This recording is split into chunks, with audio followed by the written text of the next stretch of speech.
Salam, qadırlı ildeşler, doğanlar, dostlarlar, yaxşımıslar, sağman oturupslarmı?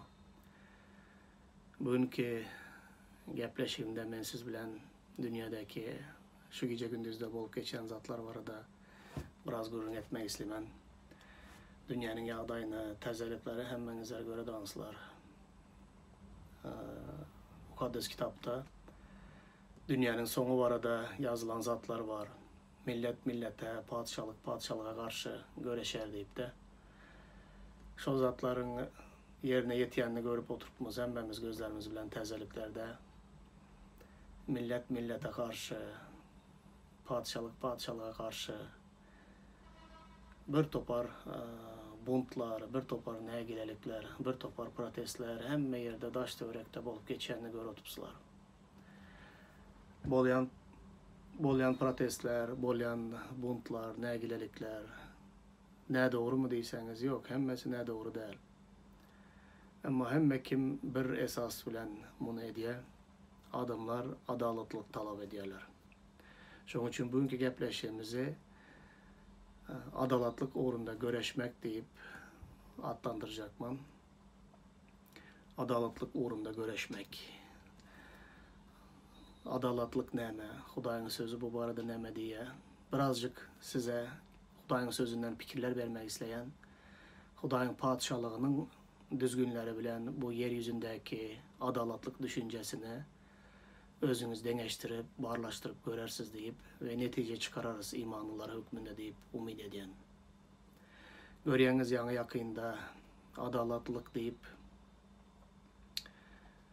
Amerika'da bolup geçen zatları görüyorsunuz diye dünyada hemme kim adaletlik hakkını, hukukunu talep edip köçeye çıkan vaktinde onun sonu nehili oluyor.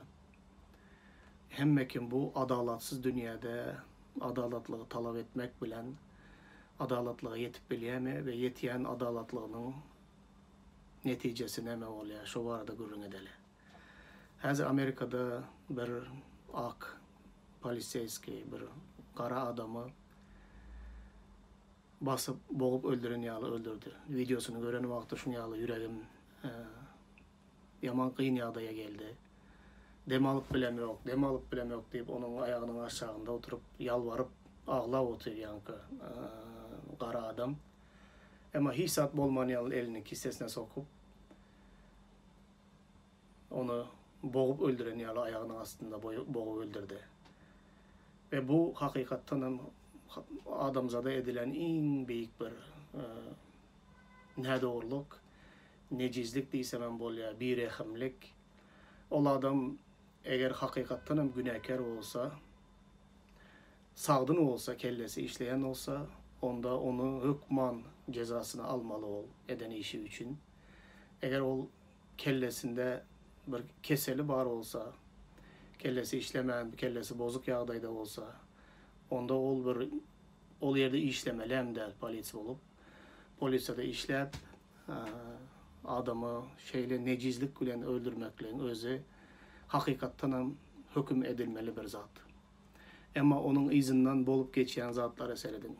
Milyon adamlar köçelere çıkıp adaletlilik talep ediyorlar ve edilen işin qaharı, gazaba minip bütün yurdu, şehirleri, bütün adamların öylerini, birilerinin öylerini, maşinlerini yakıp yok edip barıyorlar.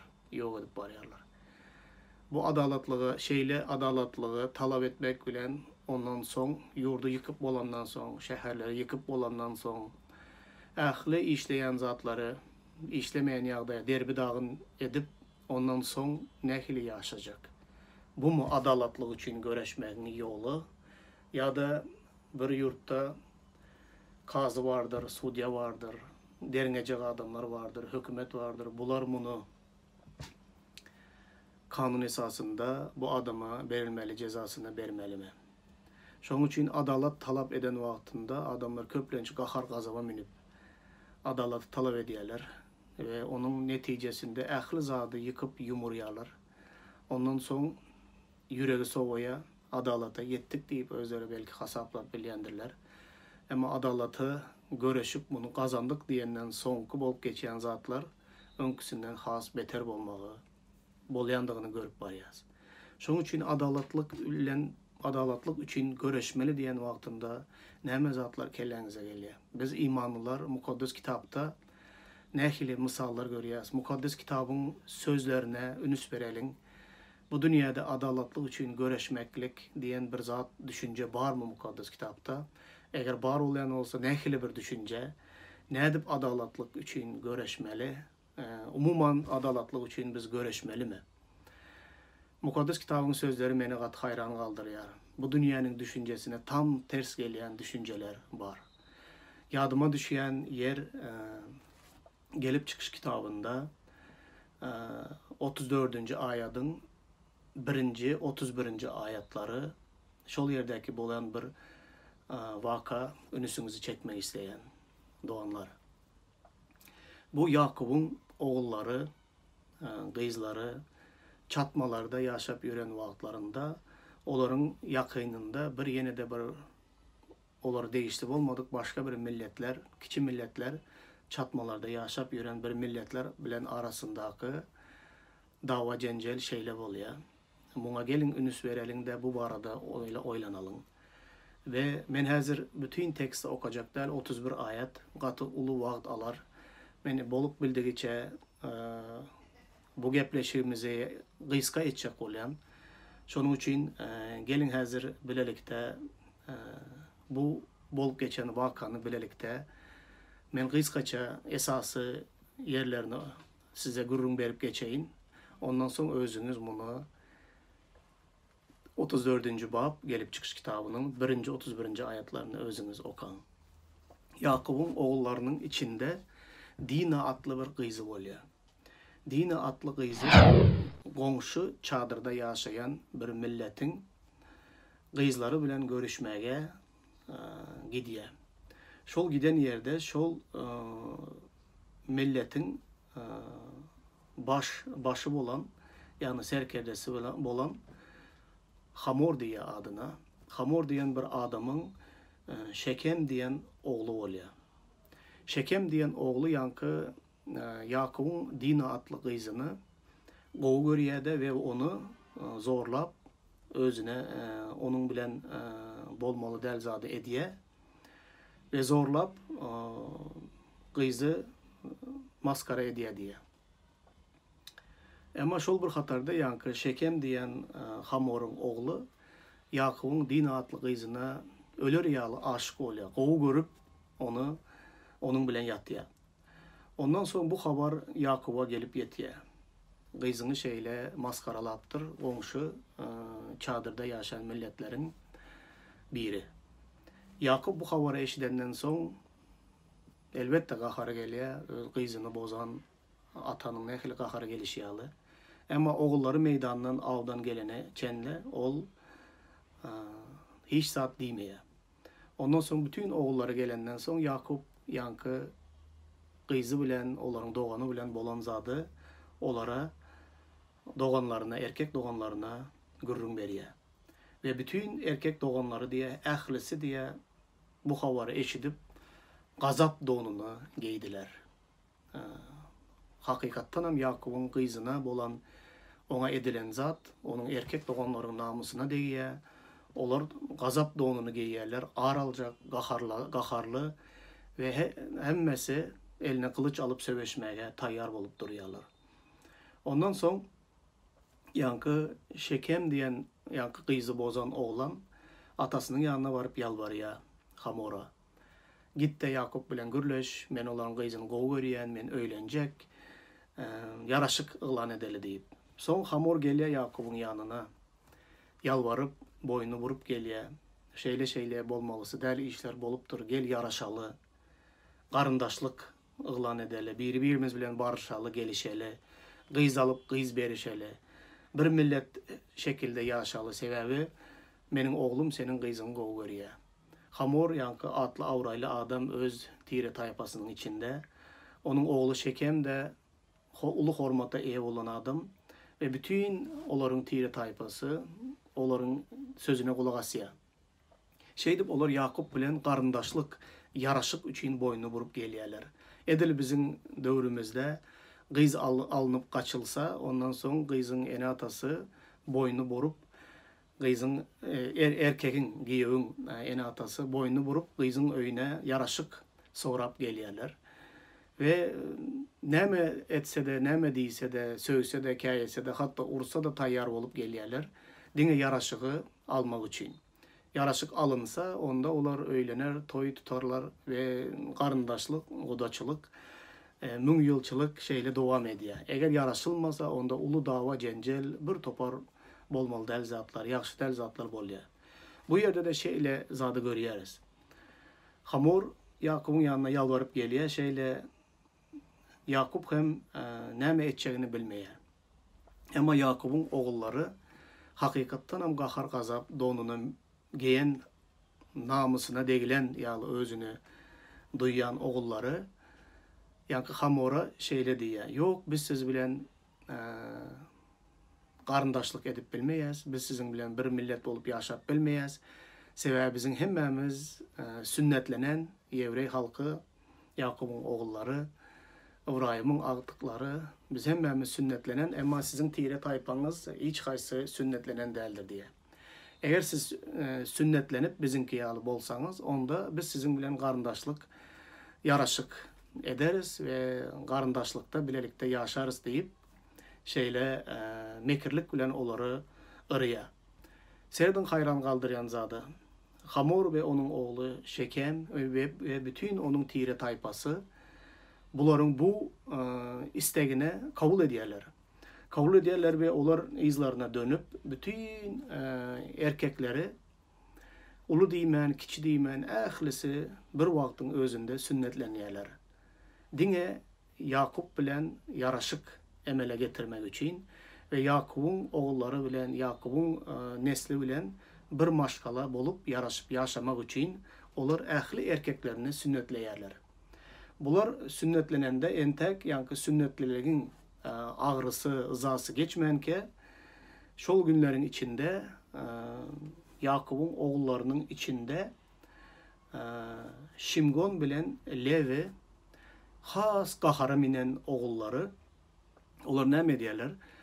Yankı komşu onların kız doğanını alıp kaçan yani zorlan yankı komşu tirenin erkekleri entek sünnetli ağrısı bilen yatan vaktinde Şimgon bilen Levi gidiyor de bir gece birden onların çadırlarına girip bütün erkeklerinin hemmesini kılıçtan geçirip öldürüp derbedağın edip yok ediyorlar ve bütün mal mülkünü, bütün nemesini, ayarlarıdır, çağlarını hemmesini, bar mal mülkünü hemmesini yesir edip öyüne alıp geliyorlar.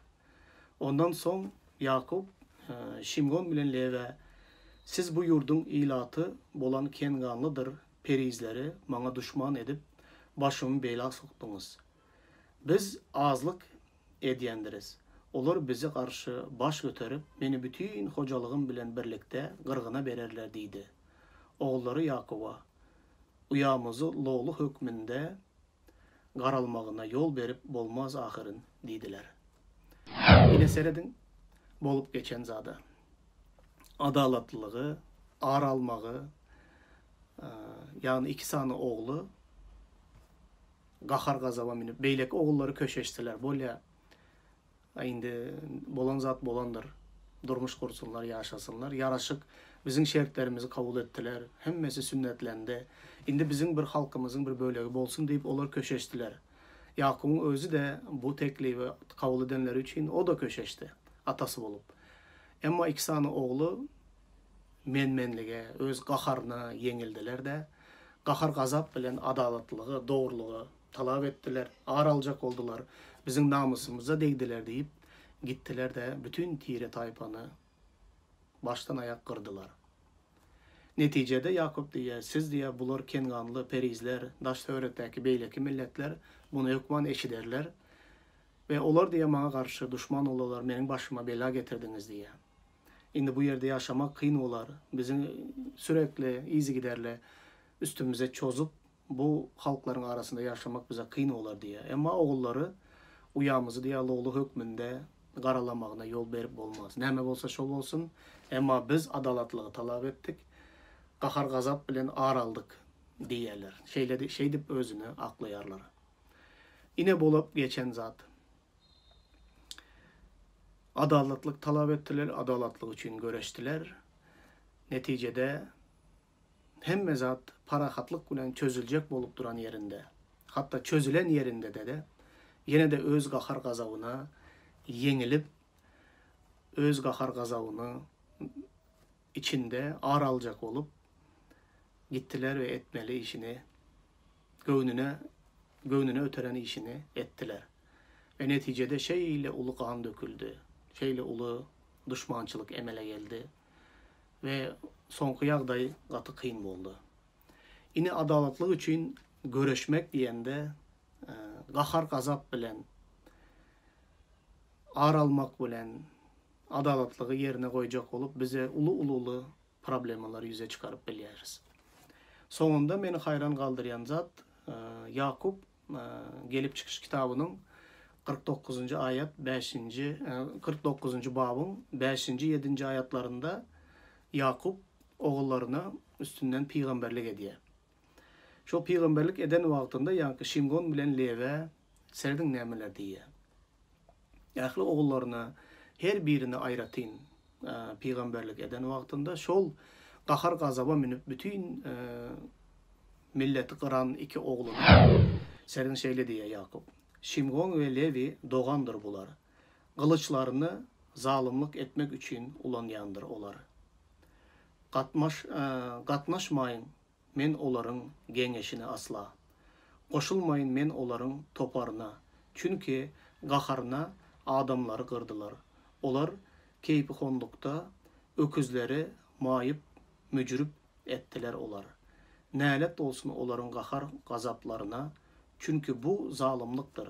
Nälet olsun olaryň sütemkärligine. Çünkü bu zabınlıktır. Men Şimgon'un ve Levi'nin nesillerini Yakup'un arasına dağıdýaryn. Men olary İsrail'in arasına pıtradarın deyip atasy ýa-ki iki oğlu barada şeýle peygamberlik edýär. Serediň gahar gazap bilen gan döküp bütün bir tire taýpanyň erkeklerini ýok edip hatta eline berilen yaraşyk kabul edilenden soň ähli şertlerine uyup bolýa diýip olar näme diýse taýýar bolup duran halky ýok eden Şimgon bilen Levi atasy tarapyndan şeýle bereket alýar. Olar näme diýe peygamberlik eden wagtynda olar diýe kılıçlarını zalimlik etmek için ulandılar.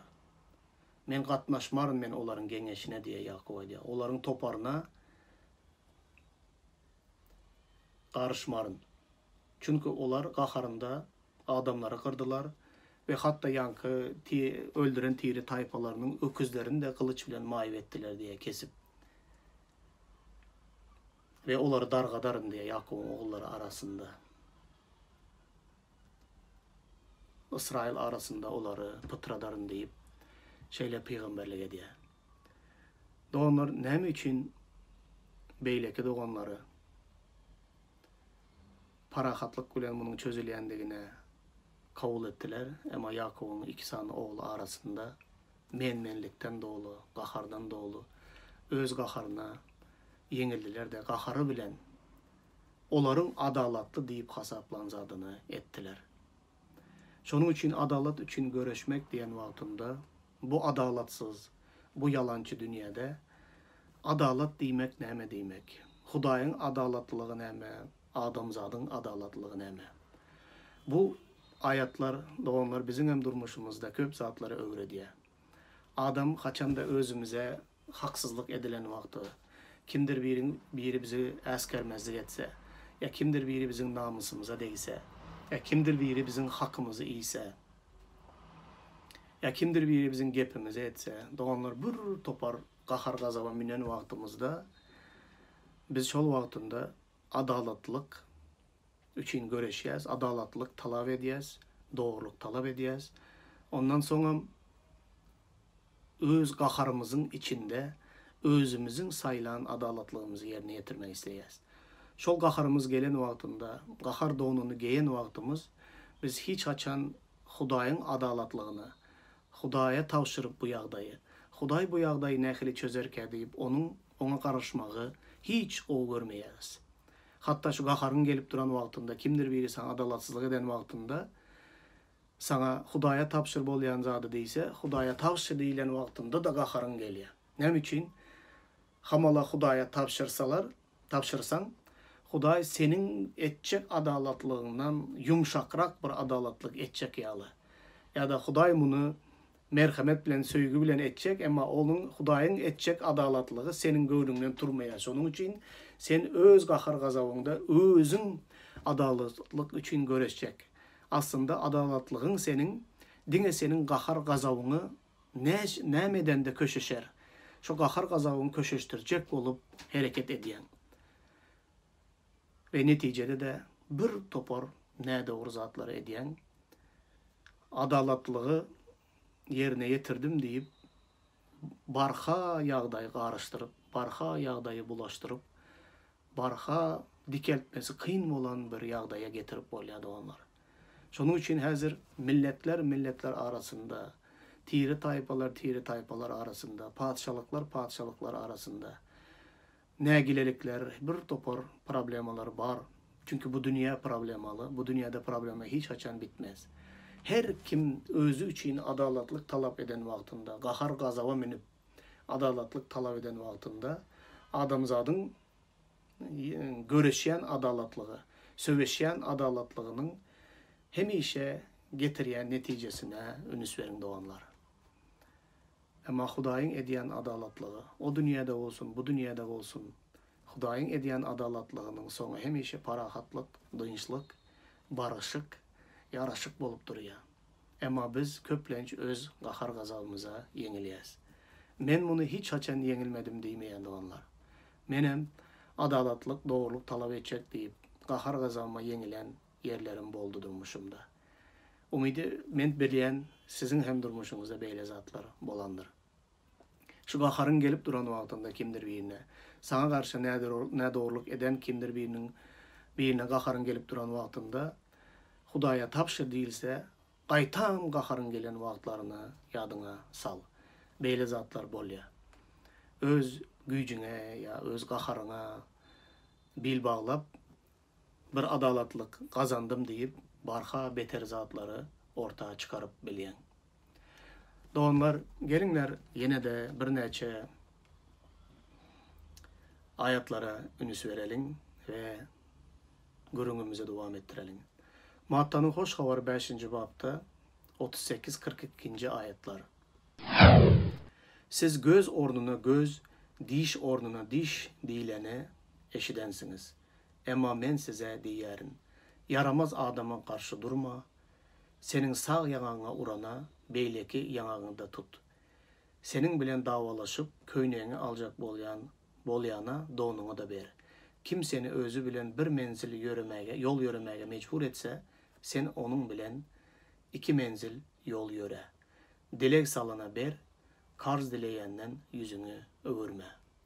Ine şu ayatlara ünüs verseňiz, bu İsa Mesih'iň dağdaki wagyzynda berýän taýlimaty, bu biz imanymyz, gökdäki padşalygyň miras düşerleri bize, gökdäki padşalygyň düzgünlerini öwredýär.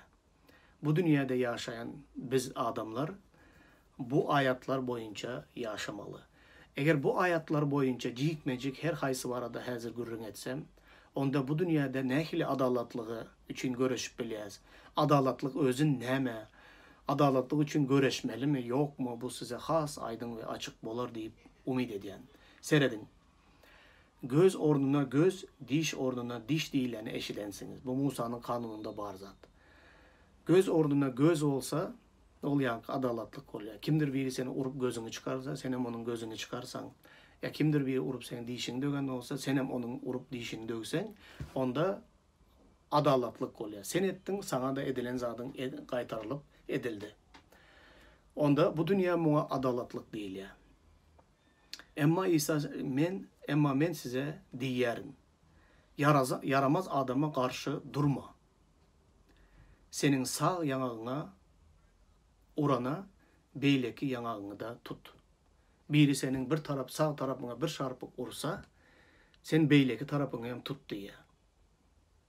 Onda bu dünya buna adalatlı deyip aydar mı? Elbette aytmaz. Bu dünyanın adalatlığı bilen bu doğru gelmez. Bu dünyanın adalatlığı neme diye. Hatta kazının yanına, sudyanın yanına, milisenin yanına barsanam, bu menin bir yanıma bir şarpık urdu deysen, ol günahkar bolup çıkıyor. Eğer sen hem onun bir şarpığına ursan, onda ikiniz hem çözdünüz. Adalatlık boldu aranızda. Sen urdun, olam sen hem urdu. Yine adalatlık, gerek olsa size koy örmeli, barın gidin deyip. Bu yerde İsa'nın aydan zadı, bu dünyadaki adalatlık bilen tam ters geliyor. Dünya buna adalatlık deyip aytmaya. Dünya buna eğer beyle yağday olsa adalatlık için görüş deyip aydı. Eğer seni uran olsa, dişini döven olsa, gözünü çıkaran olsa, onda sen arz et, şikayet et. Ya da hiç olmazsa sen hem ona ettiğini et. Hiç bolmağında ettiğini et. Eğer elinden gelse edenden de has artığını et deyip aydı ya dünya. Ama İsa başka bir talimat veriyor. Sağ yanağına urana diye, çep yanağında tut, ona da vursun diye. Bu yerde men nehil adalatlı olmalı. Nehil görüşmeli adalatlık uğrunda. İkinci yağday. Senin bilen diye davalaşıp köyneğini alacak bolyan adama, köyneğini ber deyip davalaşan adama, menin köyneğimi, sen ona diye, neme diye, donunu da çıkarıp ber diye, köynek bilen belelikte. O nehil adalatlı, köynek meninki, don meninki, men bilen davalaşıp, menin zadımı alacak bolyan mı? Ne dip men sana köyneğimi davalaşıp oturursun, men sana donumu yan bereyim. Adalatlı mı bu? Yok, adalatlı değil. Adalatlı ne mi? İlki bilene uruş etmeli ol. Ne sen kim benim köyneğimi sorar yalı? Köynek meninki, donam meninki. Men özümü hakkımın üstünde görüşecek, söveşecek, davalaşacak. Men sana öz zadımı iyidirmen, hakkımı iyidirmen. Menin zadım. Yok İsa diye. O bu dünyanın adalatlığı. Ama menin adalatlığım davalaşıp köyneğini alacak olsa ona donunu da ber. Kimseni özü bilen bir menzil yol yürümeye mecbur etse. Hiç kimi hazırki dövrde hiçbir zada mecbur edip bilmeyedi onlar. Eğer kimdir biri seni yürümen bilen 1 kilometre yürü deyip mecbur ediyen olsa, seni onun bilen diye 2 kilometre aralığı yürü. Bu da adalatlı olmaz. Kim kime hazır mecbur edip biler. İşinden gücünden koyup, vaktini sarf edip, mecbur edip menin bilen yürü deyip seni zorlasa, onun bilen diye bir değil 2 menzil yürü. Dilek salana karz ver diye. Ondan yüzünü örme. O nehili. Men borçlu mu karz vermene? Ilayta da ön karz alıp vermedik olsa, yine de karz olarak gelse, men borçlu mu ona vermene? Ne onlar bu dünyadaki adalatlık bilen bu sözler doğru geliyor mu? Yok, doğru gelmiyor. Eğer bu dünyadaki adalatlık bilen yaşayan olsa, onda bu sözleri bizim kaharımıza hem getirip biliyor. İmanlı hükmünde biz İsa'nın beriyen talimatlarını kaharam edip biliyoruz. O nehili bolup bilir. Eğer İsa'nın beriyen talimatı boyunca bu dünyada yaşasak, onda dünya bize nehili seyreder. Bular nehil adamay. Bir şarpık ursan beyleke hem urdu yuvay diye. Davalaşıp köyneğini alsan donunu hem beriye. Bular bilen zorla bir zada ettiysen, olar bir menzil yöre deysen, bular 2 menzil yöreye. Bular yamallık etsen hem ertil karşı olarak gelsen, var olsa beriye. Nehil adama bular. Bu dünya değişli adam değil mi? Bu dünyanın prinsipleri, düzgünleri bilen yaşamaya bu adamlar. Şeyle dünyanın göz önüne biz bir hile ne etse etsin, urya mı ursun, söğüye mi söğsün, zadın alya mı, emleğin alya mı alsın, hakkını yiye mi iyisin, hiçbir zat için görüşmeli değil diyen yağdaydaki adamlara menzeyiz biz. Bu ayetler boyunca yaşasak. Onda dünya bizi depelese depelesin, üstüne tüykürse tüykürsün, emleğini, malını, mülkünü alsa alsın, ümsüm yere karab oturmalı. Bu iman hayatı. Ağır geliyendir, azim men eşiden de onlar size. Bana da ağır geliyor. Hakikatten ağır geliyor bana da. Emma menin inanyan Rabbim, halaskarım ve Rabbim İsa Mesih bu sözleri aytdı. Ve bana bu sözler boyunca yaşa diye. Ağır hem olsa, Hudaydan güç sorayan, Hudayım bana kömek et bu sözler bilen yaşamağa. Öz gücüm yok. Öz gücüm, menin insanlık gücüm, yankı bana karşı ne doğruluk edilen vaktinde men adalatlık için görüşecek olayan, doğru zatı talep edecek olayan, hakkımı iyidirmeyecek olayan hiç kime özümü eskermezlik ettirmeyecek, depeletmeyecek, hiç kimden sözümü alıp kalmayacak, hiç kime bolmadık yere, bir güne yere yanağıma urdurmayacak. Hudayım bana güç ver. Rabbim bana güç ver. Rabbim men adalatlık için görüşecek derler. Sebebi bu dünyanın talep ediyen adalatlığı senin adalatlığın ile doğru gelmeye. Senin adalatlığın senin eline tavşıracak. Senin adalatlığına bil bağlayacak. Sebebi sen ne etmelisini bileyen Rabbim deyip yalvarıp ona bil bağlamaktan, kahar gazabımı, ahili kıyınçılığımı ona tavşırmaktan başka hiçbir zatta parahatlık yok. Özüm adalatlık için görüşecek olsam, bu bana parahatlık getirmeye.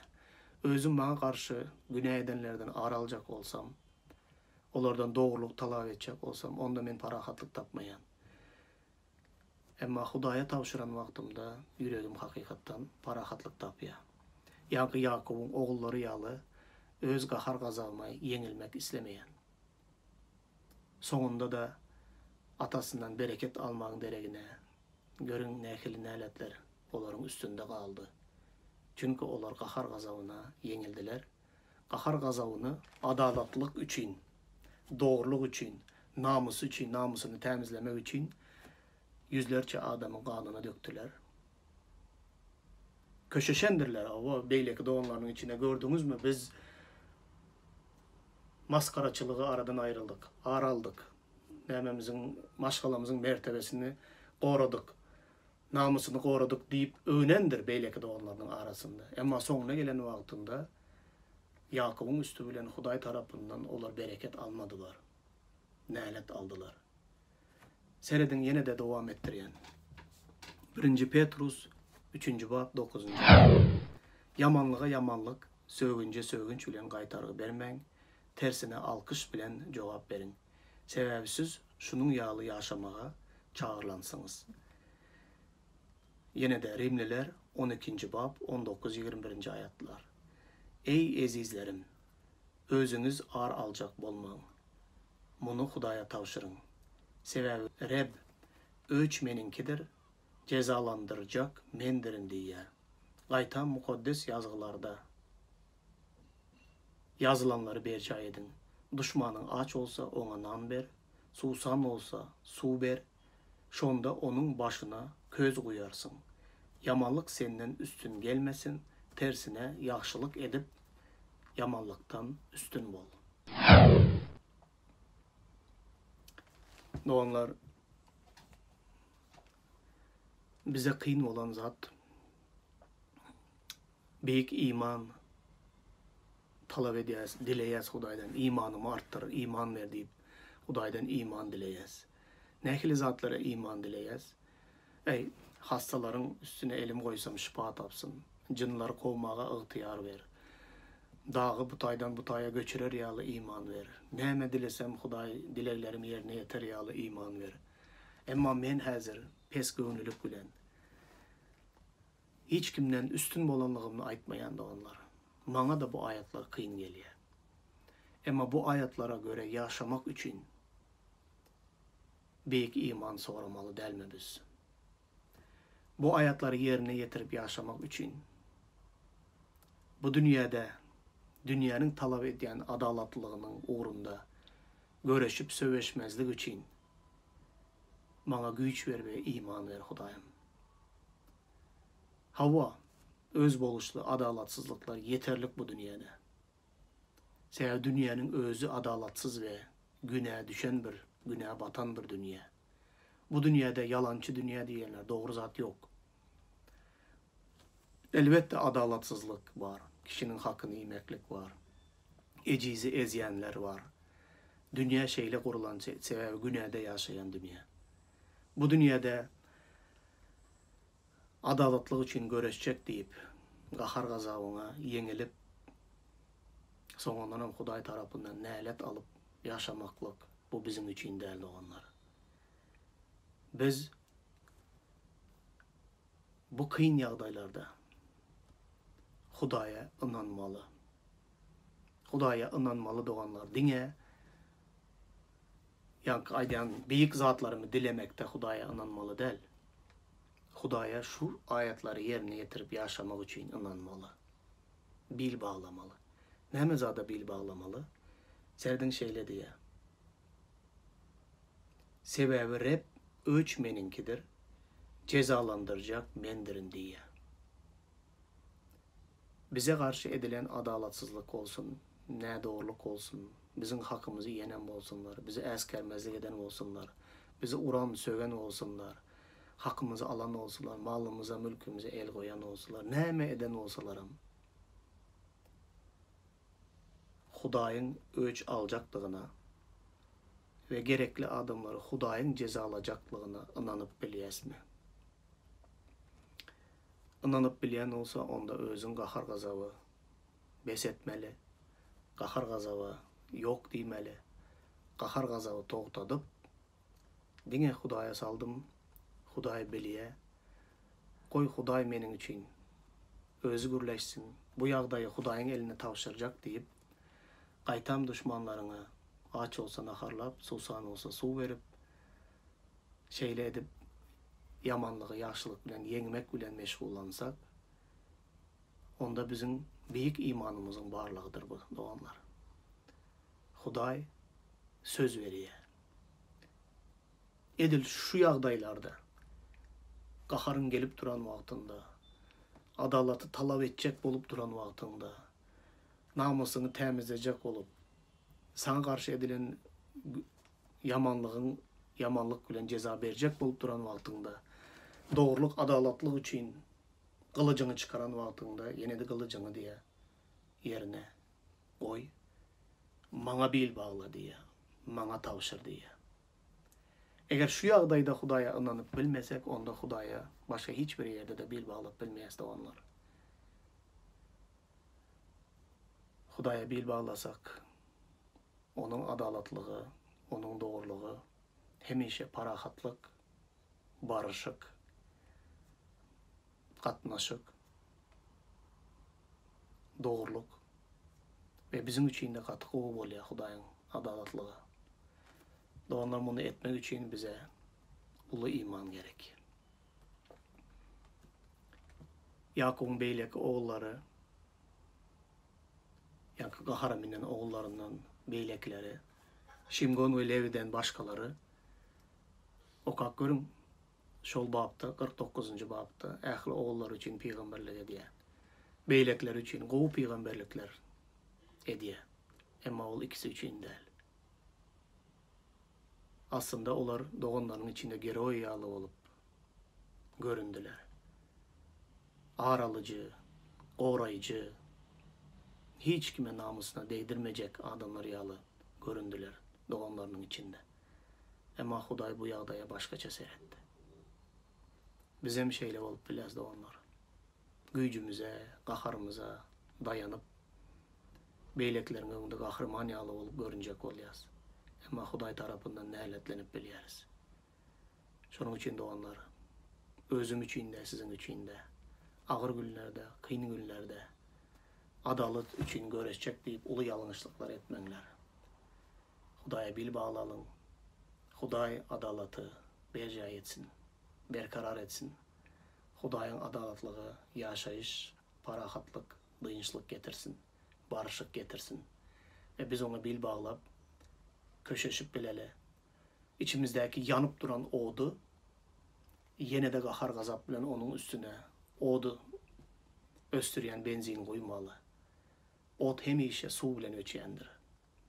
Qaharınız, gazabınız içinizde şeyle gelip duran energiyanızı Hudaya dile etmek için, Hudayın önünde ağlap, dize çöküp, Hudayı yağdaya gönüktürün. Ähli bar zada Hudaya tapşırın. Huday doğruluk, parahatlık bilen öz isleyişine göre, öz adalatına göre çözsün deyip qaharınızı, gücünüzü, ählisini dize çöküp dua etmege gönüktürün. Ve Hudayın yenişi hakiki yeniştir doğanlar. Bizim yenişimiz ervet zatları emele getirip bilýär. Oy Huday sizin hemmenize hak pata versin. Bu ayetlerin üstünde oturup pikirlenin, dua edin. Birbirimiz için dua edelim. Ve Hudayın parahatlığında yaşalım. Adaletlik için görüşmek gerek mi? Bu ayetlere göre yok diye. Bu ayetlere göre görseniz, onda adaletlik diyen zadımız bizim. Bizim bu dünyanın adaletlik deyip hasaplayan zatları hemmesi puca çıkıyor. Onda Hudayın diyen zatları bu dünyanın adaletliğinden üstün geliyor. Men bu soruğa cevap alansınız deyip umid ediyen Rabbim Hudayım İsa, halaskarımız İsa Mesih sizin her birinize akbata versin ve daha köp bu ayetlerin üstünde size ilhamlar versin deyip dile ediyen. Hoş sağ olun.